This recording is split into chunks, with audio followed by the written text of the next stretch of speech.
My name is Elshada, and I completed my bachelor's and master's in aeronautical engineering here in Kaunas University of Technology. And I'm currently working at Ryanair in Kaunas for heavy maintenance as an engineering tooling coordinator. I started hunting for colleges, and both my passion for aeronautics and the zeal to study abroad was quite strong. Like, I wanted to be in an international atmosphere. I wanted to be in Europe specifically. We approached ESC in Coimbatore, and the consultants there were very motivating. They showed us the entire process of how application really works, the options, because there were quite a few countries. But I must say that the professors at my university, they were, I think, one of the best. They were very supportive. Rather than feeling like those traditional teachers, they were quite a friend for us. So Okay. they would have laboratories. We have a wind tunnel in our university where you can see how live aerodynamics works on different objects. So in Europe, it's 50-50. You have a theoretical class, you have a practical and a laboratory class. So you understand concepts well, automatically are very interested to, be in the laboratories, to work with the wind tunnel, because not all universities have those, equipments. And it was really nice. The teachers, the lab facilities, the module, it was really student friendly. I think I would really like to thank KTU for those opportunities and creating that environment where a student can really thrive. In my bachelor's, I loved aerodynamics. As I said, we worked on a NASA wind tunnel, and it was really very cool to me to just operate the wind tunnel. And my professor, he was absolutely amazing. Different materials like carbon fiber, Kepler, and different fibers, and we had to custom create an aircraft wing. And when I came to Lithuania, I started looking for organizations where I could be a part of, and and make more friends, and get to know people. And one such organization in our university was Erasmus Student Network. I'm the vice president of ESN in Lithuania. So it was a national level. So I jumped from my university to managing 14 universities in Lithuania, president. So there are a lot of standing orders and statutes that you're supposed to follow. And through this organization, I've kind of visited 14 countries in Europe. So I've represented Lithuania as a delegation leader in a lot of Erasmus. The second one was as an aircraft design intern. So we worked on aircraft interior components. So, the seats, the overhead bins and everything. So we were taught on how to design them, what are the requirements, what does the European safety law says. So it was a good insight. So I think there are quite a lot of internship opportunities, whether your university provides you or whether you search for it. You just have to look for those opportunities, network, kind of, be active on your LinkedIn, search for recruiters, be in contact with them, and grab one. Applied for it, I gave the interview, and I got selected. So there are opportunities. You just have to look for them. You have to prepare for them. And so aerospace engineering is like the umbrella. Under aerospace comes aeronautics. So in aerospace, we have astronautics, which is completely dealing with everything outside the Earth's atmosphere. So everything with spacecrafts and orbits and everything comes under astronautics. And aeronautics is everything inside the atmosphere. So aircrafts, drones, UAVs, they all fall under aeronautical engineering. Obviously, they both coincide a lot. So you finished your bachelor's, and what made you to choose masters in the same university? Did you get to apply to other countries in Europe, or how did you come back to your masters to Kaunas again? Very well. My university provides great modules, and I have an opportunity to get a full tuition fee waiver, and that was too good an offer to let go. Definitely.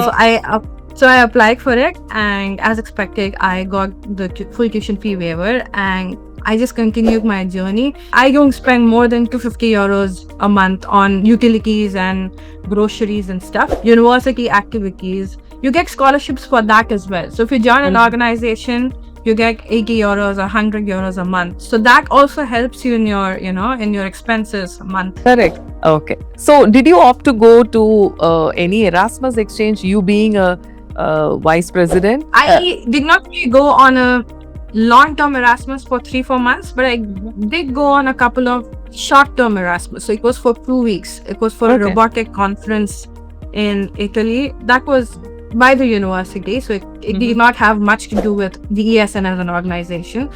So yeah, there are a lot of short-term and long-term opportunities for you to travel abroad, and your expenses, your travel and everything is paid by the university or by the Erasmus Commission. Luckily, I did see one opportunity on one of the local, job websites, and I applied. And Ryanair is known for hiring internationals. Like they don't really restrict themselves to only locals, because Ryanair is an international airline. Okay. So what is your job role now in Ryanair? So I'm working as an engineering tooling coordinator.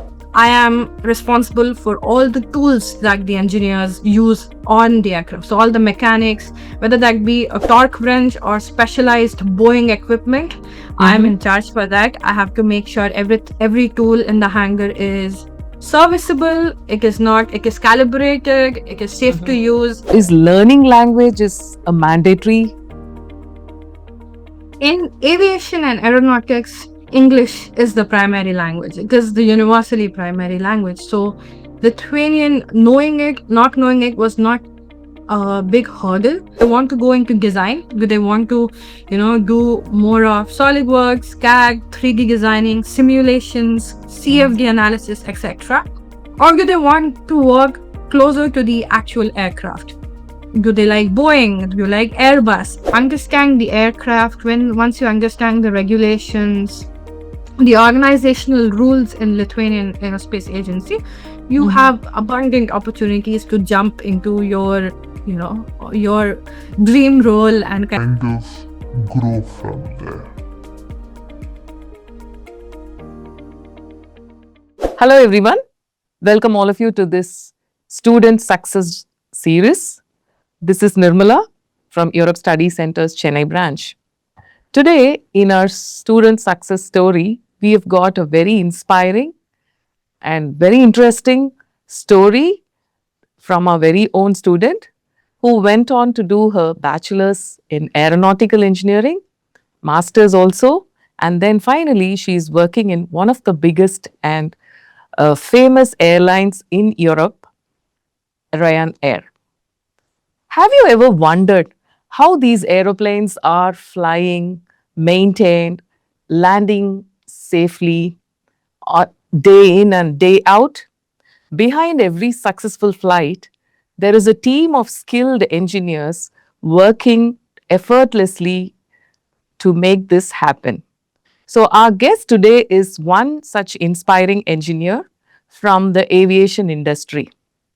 So let's welcome her and listen to her successful journey, how she pursued her master's as an international student and how she ended up in Ryanair, one of the Europe's biggest and successful airlines.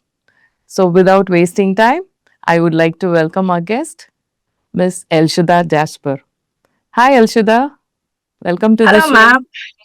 Thank you so much. Thank you for having me. Hello, everyone watching. So, as ma'am said, my name is Elshada, and I completed my bachelor's and master's in aeronautical engineering here in Kaunas University of Technology. And I'm currently working at Ryanair in Kaunas for heavy maintenance as an engineering tooling coordinator. So, I'm here to share my experience with you all, and I hope it helps you. Definitely. It's really very nice to see a girl in the aviation industry. That itself is definitely a very good thing. So you chose something very different from the other people, other students. I don't want to discriminate here, a girl and boy here, but definitely seeing a girl in the aviation industry is really amazing, Elshada. Thank you so much. It is quite a male-dominated field, but Yes. if you have a passion for it, I think nothing else can stop you. So you just have to proceed with that. That's really nice. Yes, Elshada. So let's talk about your journey, this successful journey, how you started from India. So can you please tell us about your academic background back in India? Sure. So I completed high school from India. I am originally from Tamil Nadu, but as a family, we've settled in the north in Calcutta.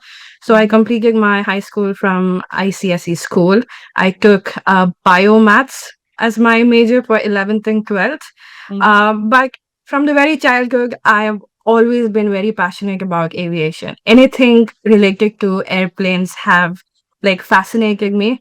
I think it all started the first time I sat on an airplane. And I think that moment it kind of clicked that I want to do something in this field. I want to learn more. I want to grow more, in this line of work. And that kind of stayed with me till the very end, where I convinced my parents that aeronautics is what I want to pursue. And that's where the journey began. I started hunting for colleges, and both my passion for aeronautics and the zeal to study abroad was quite strong. Like, I wanted to be in an international atmosphere. I wanted to be in Europe specifically. So, fortunately, my parents were very much supportive and they also were backing me up. And that's where my hunt, to study abroad in aeronautics kind of started.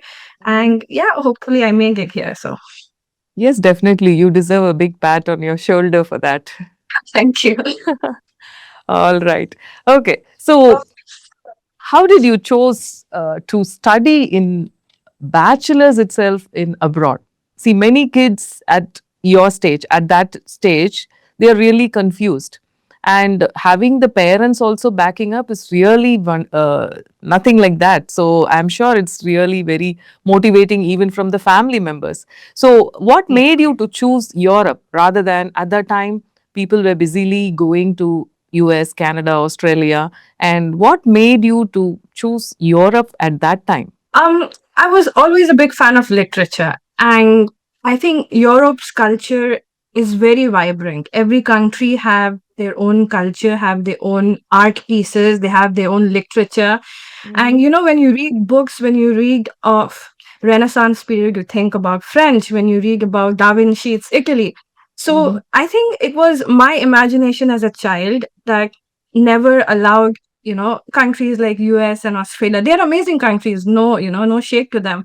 But Europe has always been in a golden light, and I cannot really explain why. I think it was just maybe some movie or maybe videos on YouTube and on the internet. It kind of pulled me towards itself, and I was very strong. It was, I think, from my 8th grade or 6th grade, even in my middle school, I used to tell my parents that I want to go to Europe to study. So for past 6 7 years, even before I came to Europe, my parents kind of knew, okay, this girl is going to Europe. Nothing we say is going to stop her. So we might as well find the best option for her and make sure everything, works well in her favor. And as an 18-year-old girl, I'm pretty sure no parent are very easy, they won't let you go very easily. It's their protective nature. Correct. But I think you have to take that leap of faith. And I'm glad my parents did. And I'm glad I did, because it is truly a life changing experience. Yes, I can see that. So, Yes. so how did you reach Europe Study Center, and how did that process happen? I think it was very organic. It was one fine evening. My parents were watching kind of a news channel, and we saw your advertisement on the screen. I think it was one of the founding members, if I'm correct. There was a certain sir, a gentleman. He was talking about ESC, and he was promoting it. And my parents were very much motivated by it, because it's easier when you know a certain someone and he guides you through the entire process than you apply individually. You kind of have a support, not just during the application process, even after something goes wrong, or if the child is facing problems, you know that there is an organization or a center backing you up. We approached ESC in Coimbatore, and the consultants there were very motivating. They showed us the entire process of how application really works, the options, because there were quite a few countries. But it was COVID time, so things were very tricky. So we had to proceed with a lot of caution in terms of visa, because isolation was also very important. You Yes. cannot just enter the country immediately. So Mhm. they explained the process very clearly, how every step goes, what documents are needed, what Mhm. you should have, everything. And once me and my parents we discussed, I think this felt like the best option moving forward.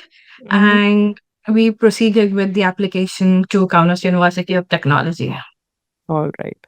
That's quite amazing. So how was it like as a 18-year-old kid landing in a totally new country?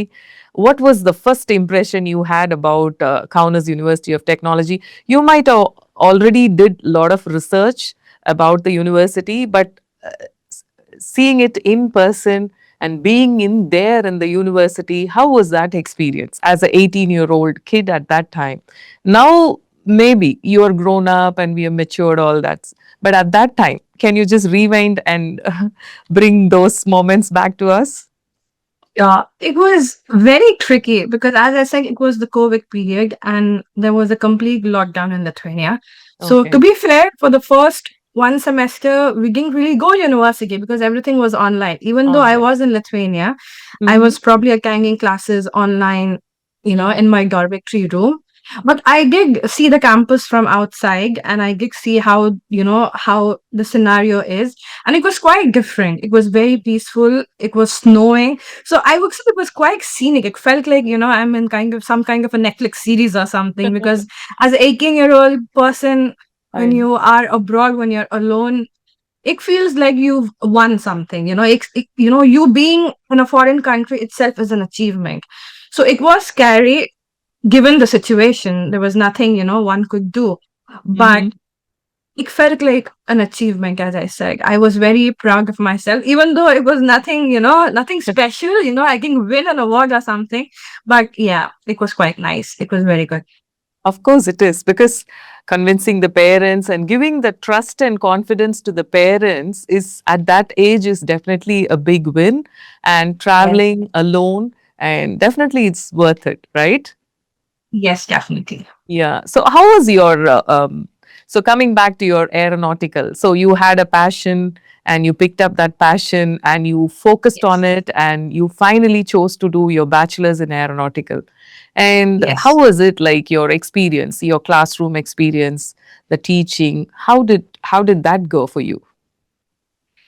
In KTU, I'm not sure about other universities in Europe, but in my university, the Mm-hmm. classes are kind of divided into two factions. So we have international students. Okay. So the classes are in English for them. And the Mm-hmm. local students, they have classes in Lithuanian for them. Okay.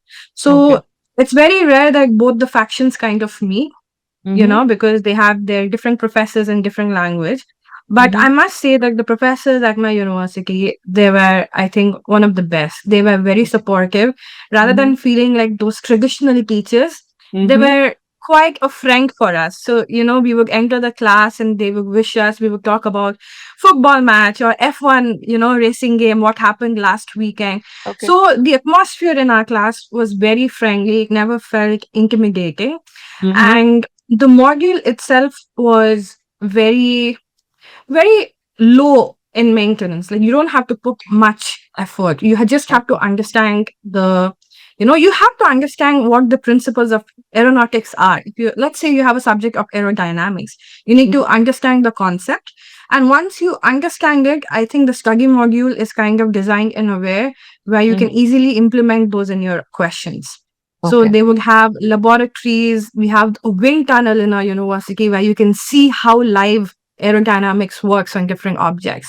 So it Mm-hmm. was very interesting because in India, if I'm not wrong, everything is Mm-hmm. very much theoretical. That is practical, but the ratio of practical is to theoretical is probably 70 to 30.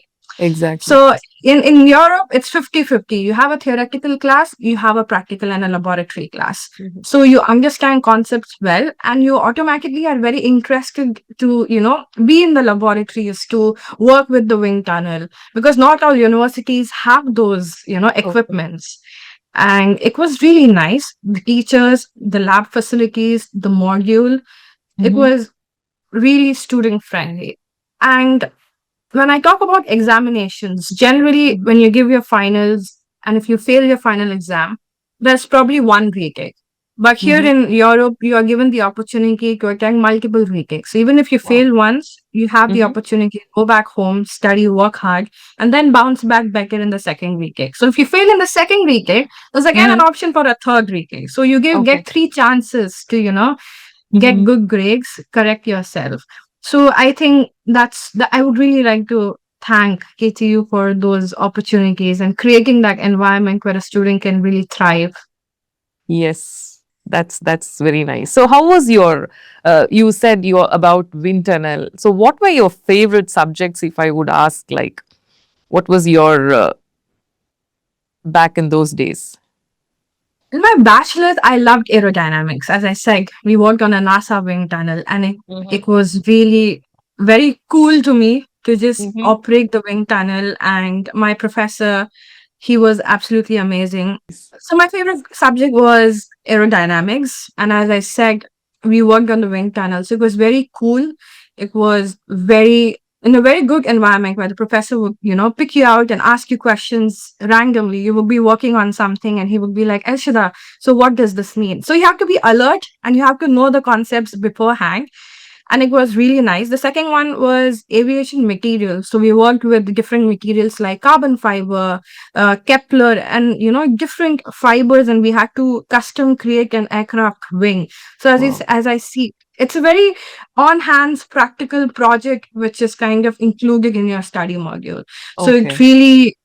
it's a teamwork. You get to hang out with your friends, you get to walk with them, and you have to present your model in front of the class in the end of the semester. So these subjects really motivated me, and I really looked forward to attending these classes and subjects, and hence I really loved them. Yeah. So, what was the challenges you had, and how did you thrive those challenges? Like, if you could remember. The first challenge was the COVID period itself because Okay. you were unable to meet your classmates. It was Mm-hmm. just, using a virtual Zoom or Google Meet, something like that. You couldn't really go around the city much because, everything is locked down. Everything had a proper schedule. So that was the most challenging thing because it was very important as an international student to not get demotivated because, Correct. when we go to a new country, we expect to have fun, meet more people, go to your Correct. classroom, this and that. But what happened with me was completely opposite. But Mm-hmm. one good thing was I was in a dormitory. So people around me were all students. Maybe they were from different, different classes, different courses. But yet there were so many people in the dormitory that it never felt lonely. We would, Mm-hmm. cook together. We would go to each other's room, chat. We would pull an all-nighter, watch movies. So that was really nice. Secondly, I think the challenge was kind of integrating with the local people because Lithuanians innately are not very extrovert. We are very Okay. introvert. You need to kind of break the shell. You have to put more effort as an international student to kind of be their friend because I Mm-hmm. don't blame them. It's really hard for them to, converse in English and talk to an international student. Now, obviously, things have changed because there are a lot of international students. Companies are hiring international employees. But initially, it was a bit hard to, befriend a local Lithuanian. Okay. But I think once you put more effort, it's easier. Yeah. Yeah, okay. So, how was the admission process? Like, did you had any entrance for to get admitted for your bachelor's in Kaunas? Did you had any entrance, or did you take any tests or anything? No, I did not really have an entrance or anything of that sort, but Okay. I did have an interview with the Okay. international relations person in our university. So Oh, I think it was because the pandemic made things much easier in terms of okay. admission for me. All right. So, what are the opportunities you had apart from academics, like other activities, the clubs? Like, did you get to take part, and how was that for you, basically? Yes. So, from my childhood, I've always been into co-curriculars. I know academics is important, but I was a child who would spend more time on extracurriculars than on academics. Okay. And when I came to Lithuania, I started looking for organizations where I could be a part of and, and make Okay. more friends and, get to know people. And one such organization in our university was Erasmus Student Network. So we all know about Erasmus program, but this is also funded by the Erasmus Commission. But the job of the organization is to make sure that incoming exchange students have a good time in Lithuania. So we Okay. create events, parties, we create, social events where they can interact with locals as well. So kind of became a part as a member. And very quickly I became the president as well, because there was there was not much people in that organization at the given point, and it was COVID time again. So needed someone to take the leadership. So I happily stepped up, and I think that was one of the best decisions I make, because I created so many friends. We used to hold events, and they were not some small student events. You will get heavily funded, like in thousands of euros, and you have to, contact Wow. vendors, you have to arrange so much stuff. So it didn't feel like, just booking a room and having a small party in it. It was a very large scale event. And I really loved the organization so much that slowly in a year, I kind of became the vice president of ESN in Lithuania. So Oh. it was a national level. So I Okay. jumped from my university to managing 13, 14 universities in Lithuania. Wow, And now, fantastic. yes, this national organization is a legal organization now. So you have to, the president, the vice president. So there are a lot of standing orders and statutes that you're supposed to follow. And through Okay. this organization, I've kind of visited 14 countries in Europe. So I've Fantastic. represented, yes, I've represented Lithuania as a delegation leader in a lot of Erasmus events, Erasmus conferences with the European Commission. And it's one of the best things that I've done. And I'm very happy that I took that decision of joining a student organization, because Okay. I would recommend all students to do that, because it's very important, not just as a student experience, but also for your soft skills. You learn how to communicate, you learn how to be punctual, organization, and all that. So it's very important to have those experiences as a student. Correct. That helps you in the long run when you shift to the Definitely job. it does. Yes, job Yes, market. Yes, I'm definitely. sure that Because, is. recruiters ask you, so what skills do you have? And people say, oh, I have communication skills, or "Oh, I have time management skills." But how would you back those skills? You need to Correct. say something. You have to provide a reason why you have those skills. So that's where these extracurricular activities come into play, and they kind of shape how the recruiter sees you, because now you are trustworthy. You've done things, you have Correct. things to prove. So it's really important. Yes, that's very nice. So, back in India, like how did your parents take all these changes which is happening? So they sent you, and how are they now? I'm sure they would be really very happy now. So, how was their reactions to all your developments? They were very scared. My mom was a very strong person innately, so she was very much motivating and saying, "Elshada, go ahead. It's okay. You can do it." But my dad was very soft. I know that I'm a daughter, and as you all know, fathers are always very protective of their children. So my dad was very hesitant. He used to tell me, "Elshada, do you want to go? Are you sure? Will you be able to manage?" From till the very last minute, he was always kind of unsure, but they sent me, and they saw that within the first 6 months, I was quite independent. I knew how the world works. I knew how to respond, and, how to befriend people. So they kind of trusted me, with dealing with all the situations.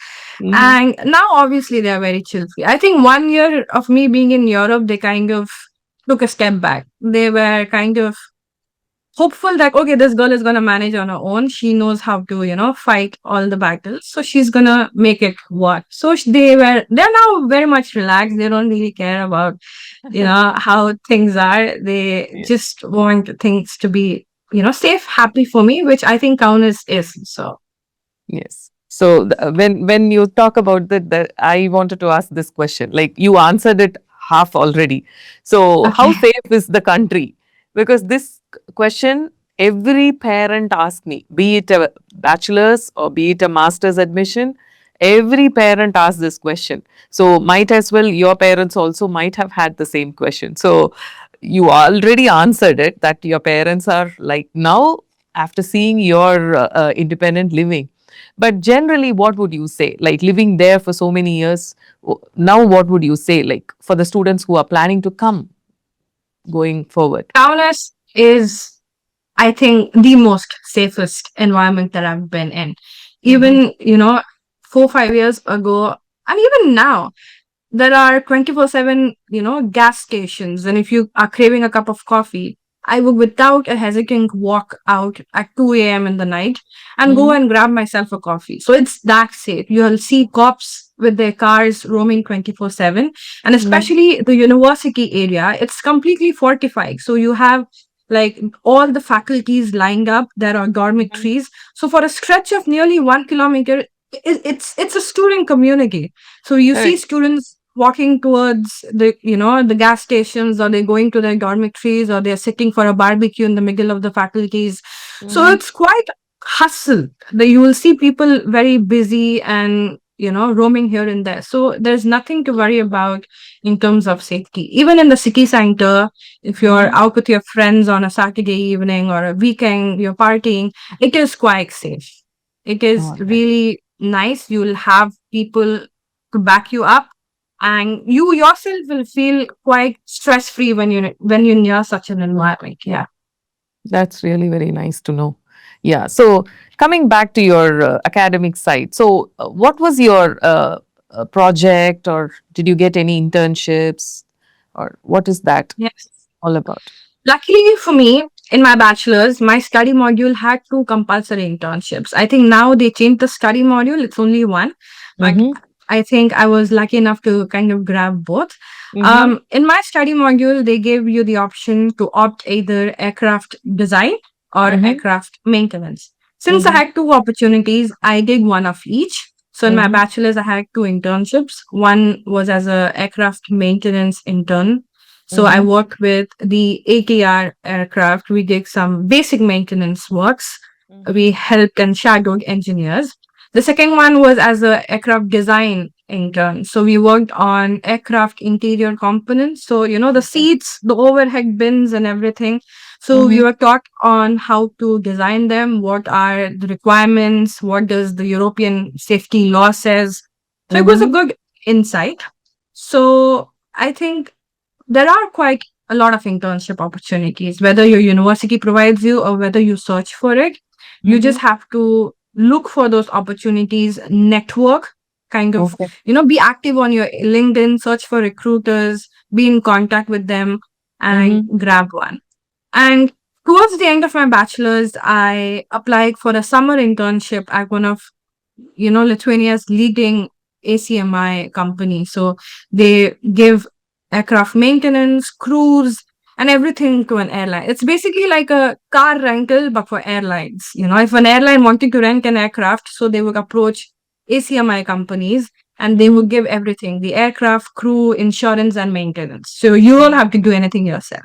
So I was in one such company, and there I got the opportunity to know how airline actually works from the inside. Because as a passenger, we only know, reaching the Yes. airport on time and just sitting on the aircraft Boarding, and it sitting. takes out. Yeah. Exactly. But when you are on the other side, you see how much important safety is. Everything goes through, layers of checks. Not, just it's not like just 1% approves and you're done, the aircraft takes out.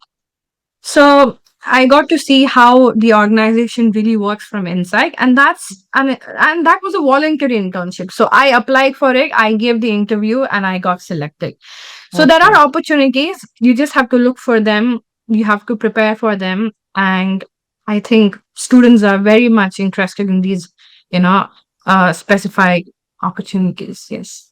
That's really very nice to know, because many students here are looking at doing aeronautical. So now talking about all these things, I would like to get some clarification, because there are a lot of terms, and since you are one from aeronautical, so what are the differences, like aerospace engineers, aeronautical engineers, and if you could, in a layman's perspective, if you could define them? So Aerospace engineering is like the umbrella.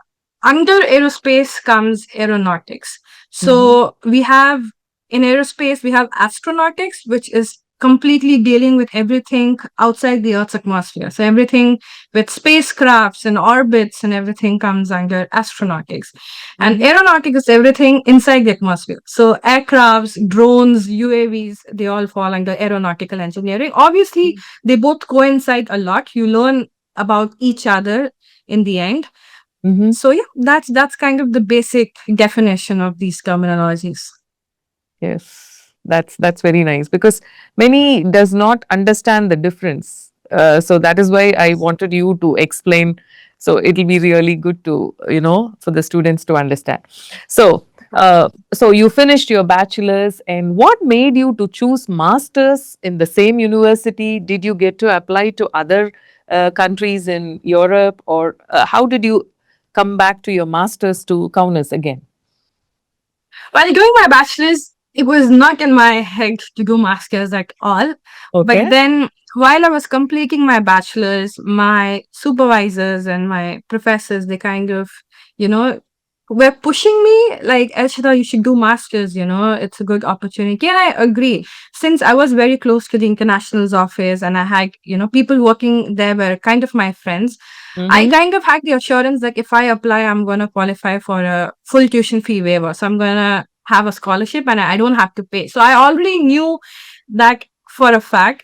And then after discussing with my parents, I think it was the right decision because I know Lithuania very well. My Mm-hmm. university provides great modules and I have an opportunity to get a full tuition fee waiver. And that was too good an offer to let go. Definitely. So I applied for it, and as expected, I got the full tuition fee waiver, and I just continued my journey. It was easier not to take a break because once you take a break and you enter the corporate, sector, Mm-hmm. it does not slow you down, but your zeal to study, the passion kind of dims because you have to work now 6 hours or Correct. 8 hours a day, and you cannot put the same efforts. So I thought let's complete it in one shot and then join the corporate area. Okay. So you mentioned you got a full scholarship for your masters.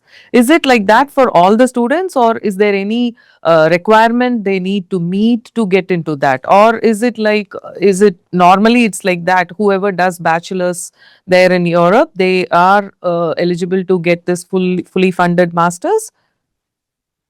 Not really. There's Mhm. definitely a competition, and there are certain requirements. They check your academics, they check what you've done for the university, in terms of co curriculars Okay. and what your professors have to testify for you. So Okay. there is a competition where there are points given, and whoever scores more than 10 points, the university gives them free tuition fee. But Mm-hmm. for students who completed their bachelor's and they want to do masters, I Mm-hmm. think our university provides a certain percent of discount, if I'm correct. So if it's 15, I think it's 15 or 20%. So regardless of Okay. what your grade is, they give those discounts for students who have been part of KTO. But when it Okay. comes to full and partial tuition fee waiver, I think it's important that you kind of build your portfolio and people not only in your faculty, but as I said, the international office, the relations department, they know you. So that's where co-curriculars come into play. You have to Uh, be active. You need to show the university that you're worth being invested because, you know, having a full scholarship is a big deal and it comes with its own challenges as well. You cannot Definitely. score more than 8. So every subject you have to score more than 8. You cannot fail in any subject. If you Mm. kind of don't fulfill these criteria throughout your masters, your scholarship Mm-hmm. is revoked. So you have to start Oh. paying for your study. So yeah, it's a bit of a challenge, but I think students who actually work hard and who want to prove themselves, it's a piece of cake for them. Yeah. So definitely there are a lot of checks to get into those scholarships. Yes. But Yes. if you really put in your effort and work hard, and as you said, Yes.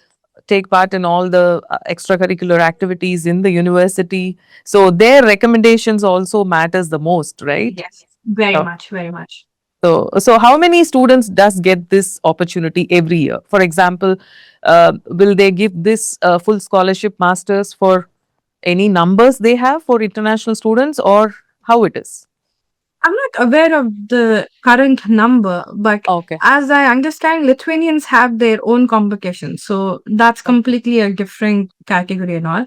Mm. But probably my estimation would be 10 to 15 students. Not everyone gets free scholarship. They just choose, the best out of the best and hand the scholarship to them. Yeah, Yeah. but I'm not aware of the estimates. Maybe the university website will have more info on that. Okay. All right. Okay. Yes.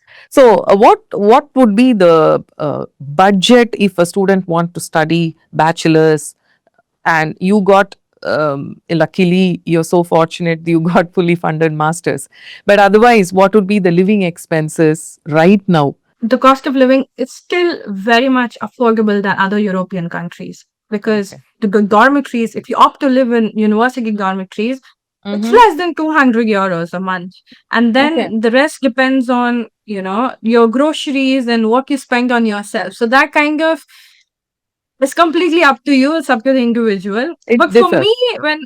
for me, generally, even now, I think I don't spend more than 250 euros a month on utilities and groceries and stuff because Okay.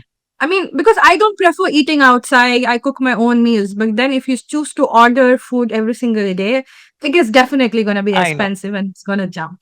So it really Okay. depends on one person. But as a student, it is very much affordable. And as I said, if you participate in university activities, you get scholarships for that as well. So if you join an Mhm. organization, you get 80 euros or 100 euros a month. So that also helps you in your expenses a month. Correct. So there are a lot of ways you can, kind of make do in All here right. in Lithuania. Yeah, you have to plan it well ahead of time. Yes. Yes, you Okay. have. And you have to stick to your budget. Of It's course. very hard. Yes, obviously, it's very hard to, count your pennies and stick to the budget. But I think that's where discipline also comes in. You Comes in. have to kind of go to the kitchen and force yourself to cook. So, yeah, Exactly. that's how it is. Okay. So, did you opt to go to any Erasmus exchange? You being a vice president, if I'm right. Yes. Uh, I did not really go on a long-term Erasmus for 3-4 months, but I did go on a couple of short-term Erasmus. So it was for 2 weeks. It was for a Okay. robotic conference in Italy. That was Uh-huh.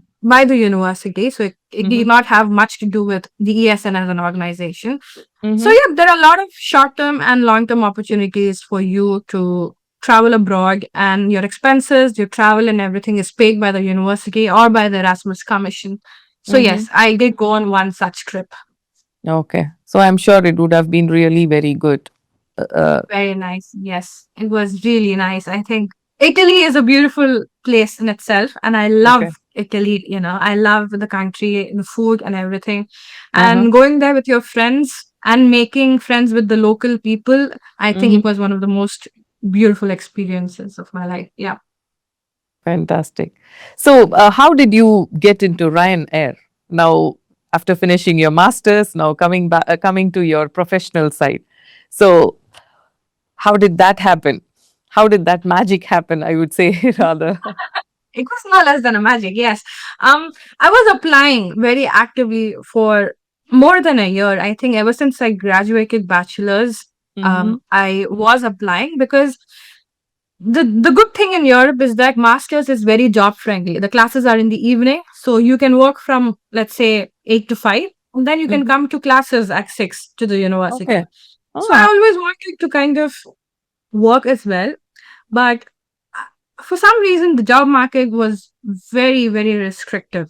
I think it's the aviation field in general itself because as I said, um in our university or in a very predominant way, the aviation is divided into aircraft maintenance and aircraft design. Design is working with SolidWorks, AutoCAD, designing components and stuff. So I think jobs in those areas are quite easy compared to maintenance because Okay. maintenance happens in near the runway, in hangars, in restrictive areas, and you need police clearance. You have so many levels of security that you have to kind of prove. So it was quite hard, but Mhm. luckily I did see one opportunity on one of the local, job websites, and I Mhm. applied. And Ryanair is known for hiring internationals. Like Okay.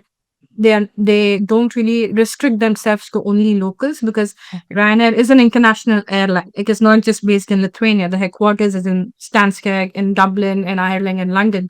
Mhm. So I got the opportunity to go in. I kind of interviewed for a different position, but then they took me for a different position, and everything, it was a long process, and it Mhm. happened very organically. And I'm very grateful to, to Ryanair and everyone who kind of pushed me throughout this entire process. Okay. So, what is your job role now in Ryanair? So I'm working as a engineering tooling coordinator Okay. for the heavy maintenance in Kaunas. So Mm-hmm. what heavy maintenance essentially is that the way we service our cars once a year, we take it to the service center and we completely remove it part by part. We clean it and we put it back together. So that's Okay. what heavy maintenance does. Aircrafts have their own checks, 2-year check, 5-year check. And these check requires certain repairs and, exchange of parts that has to be done. Mm-hmm. So every winter, because summer is when the aircrafts fly, so they are completely busy. It's off season for us. So in engineering and in aviation, our season starts in the winter. Mm-hmm. So Mm-hmm. every winter, aircraft comes in, and according to the kind of check, we take the aircraft completely apart, the seats, the engines, everything apart. Mm-hmm. We repair everything that has to be repaired. We detect all the damages. We kind of check through the manual, and Mm-hmm. we put it back together, we sign it off, and it's good to go. So that's what heavy maintenance is all about. And my Okay. job is engineering tooling. So Mm-hmm. I am responsible for all the tools that the engineers use on the aircraft. So all the mechanics, whether that be a torque wrench or specialized Boeing equipment, I am Mm-hmm. in charge for that. I have to make sure every tool in the hangar is serviceable, it is calibrated, it is safe to Mm-hmm. use. And in case, let's say right now there's a engine change and we don't have XYZ tools which is required for an engine change. So I have to Mm-hmm. kind of co- immediately contact our bases in Poland or London or, Spain Okay. or Italy, because we have so many bases all over Mm-hmm. Europe. So I have to contact them and I have to arrange for the tools to reach within 2 hours. So it has to be put in the next Ryanair flight, and it has to be shipped Oh. in, and we have to Okay. bring it for the aircraft, because in aviation every minute is important. The every Correct. every minute the aircraft is on ground, we have to Mm-hmm. pay taxes. We have to pay tax to the government, we need to pay tax to the airport authorities, because no flight can stand still. So more Okay. the aircraft flies, the more money we make and more advantageous it is for us. Okay. So that's my role in a very short sense, but yeah. Yeah, it's very, very interesting. I can really visualize you being there inside the aircraft and doing all these stuffs. So day in and day out, you're doing this. So I'm sure it's Yes. really, yeah, very interesting. Every day is a. It is definitely. But as I said, I don't really work with the aircraft. Like I Mhm. don't really work on the aircraft hands on, because you need to get license for that. To be able to work on the aircraft, you need to have license. But my work is kind of a hybrid. It's desk job, but I also have to move around the hangars and the base a lot, because Mhm. every tool is in a certain position. So if there's an issue with a tool, I personally like to go and inspect and see what's wrong, and then I have to contact the headquarters, or Mhm. or the vendors who can repair or calibrate the tool. So it's kind of a mixed job, and no 2 days are same. One day there might be an emergency, and you have to kind of find a way to either send this huge crane out, or the second day it's completely monotonous. You have nothing to do. You're just doing your daily routine and job. So it gets very dynamic. You cannot expect or predict anything. It happens when it happens, and you just have to be ready to kind of deal with it and make sure everything is smooth in operation. Yeah. So the unpredictability is the best thing in your job, I would say. Yes, yes. I personally don't like things when they're monotonous, where where you have like, okay, you have to do ABC every single day. That's quite boring. You have to Okay. have that, dynamic where you don't know what's going to happen, or you're on call and you're literally liaising with 3 to 4 people, convincing them to ship something out, or AOG situations. It's quite Okay. interesting. Mm-hmm. And yeah, I think it's a good starting opportunity for any aviation student. Okay. All right. So very, very nice and interesting to listen to, Elshada. So, did language played any part during this journey? So, if I would ask, did you learn the Lithuanian language or any other language for that sake? What would be your advice for the students? Like, if suppose they wanted to come there and work in aeronautical industry or aviation industry, is learning language is a mandatory? In aviation and aeronautics, English is the primary language. It is the universally primary language. So Lithuanian, knowing it, not knowing it, was not a big hurdle. So Mm-hmm. I personally never learned Lithuanian professionally, but I do know basic Lithuanian languages. I know much to communicate in a grocery shop. What's the price, or can you please help me? So I know basic words, but I don't know full-fledged Lithuanian yet.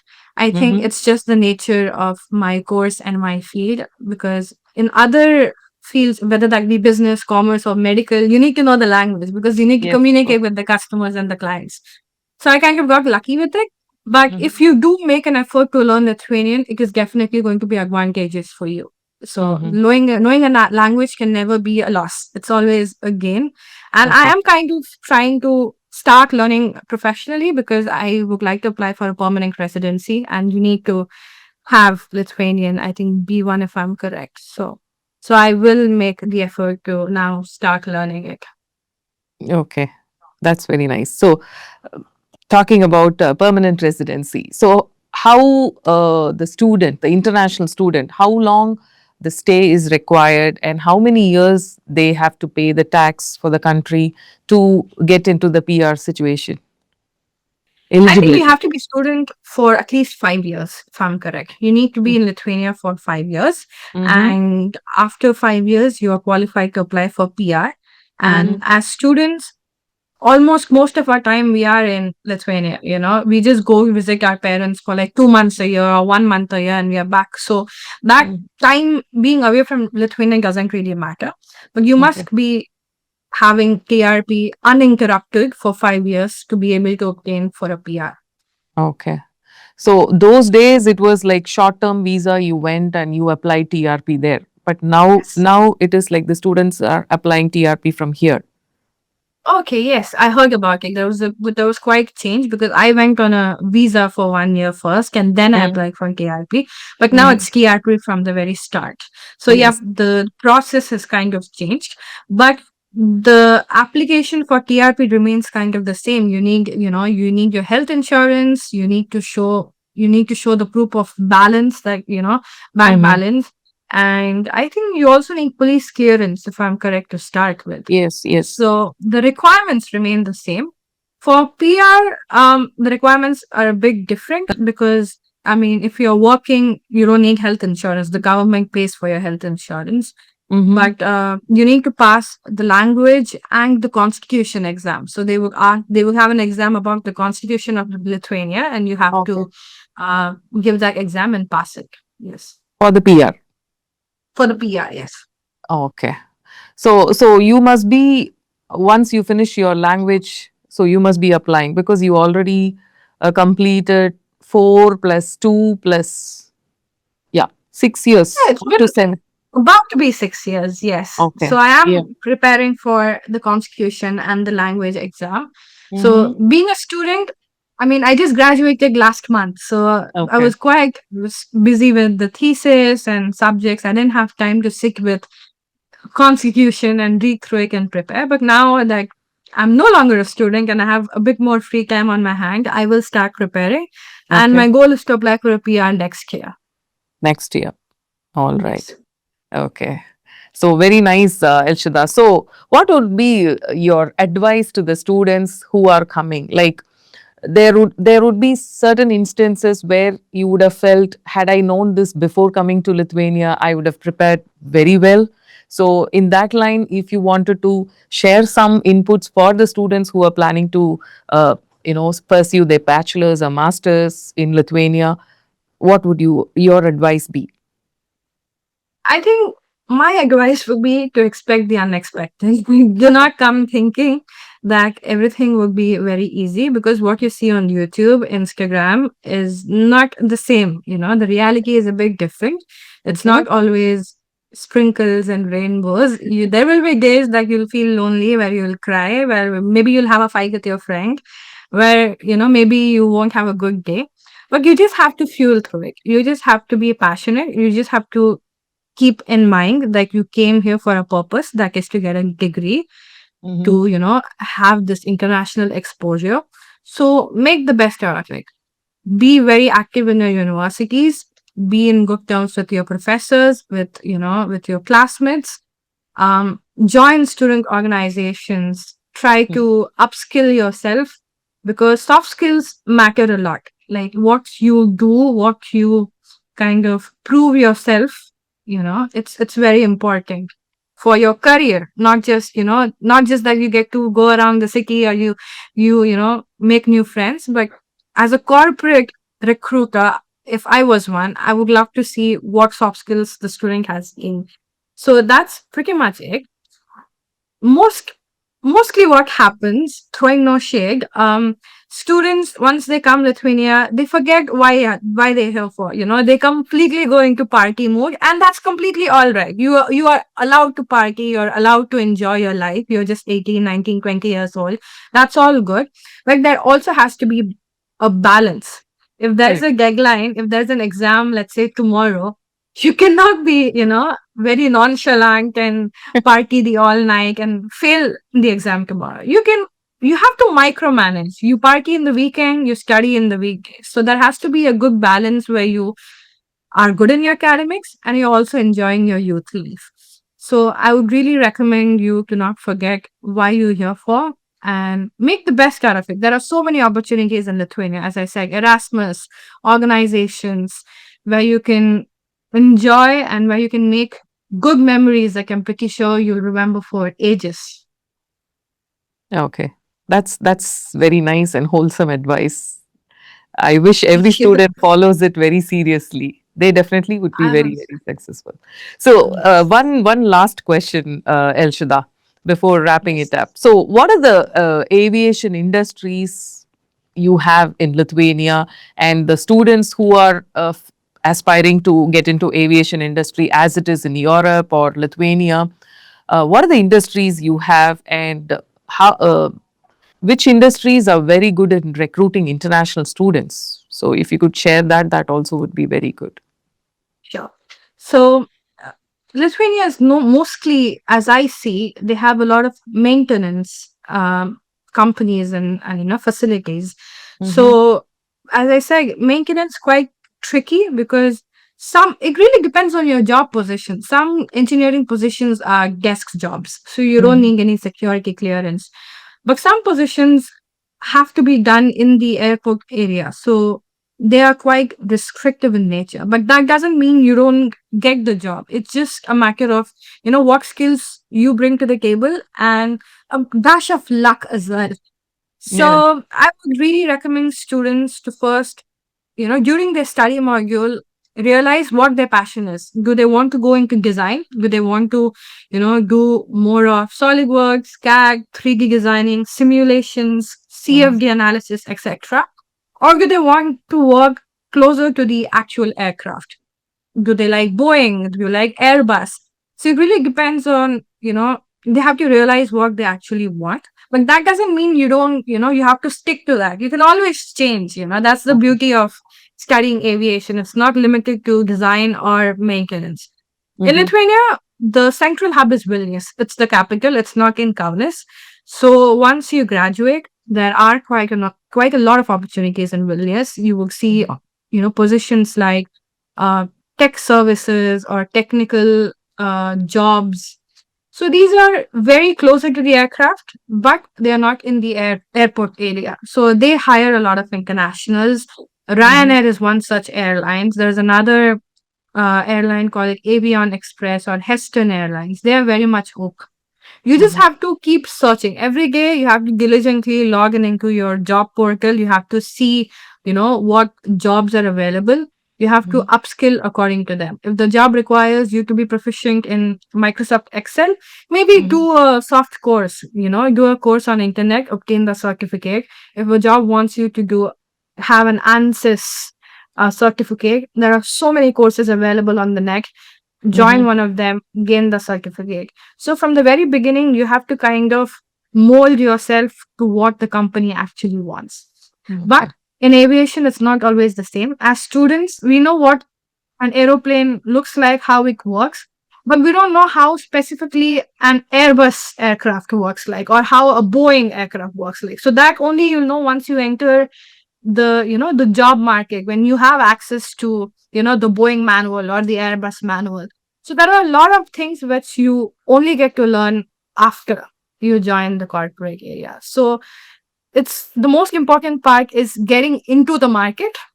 It Mhm. might Yes. not be the job that you wanted, if you always wanted to be, let's say, the structures engineer, like me, you wouldn't get structures engineer handed to you over a plate. You have to have humble beginnings. You have to start, let's say, as a truck records engineer, or as like me, like a tooling coordinator.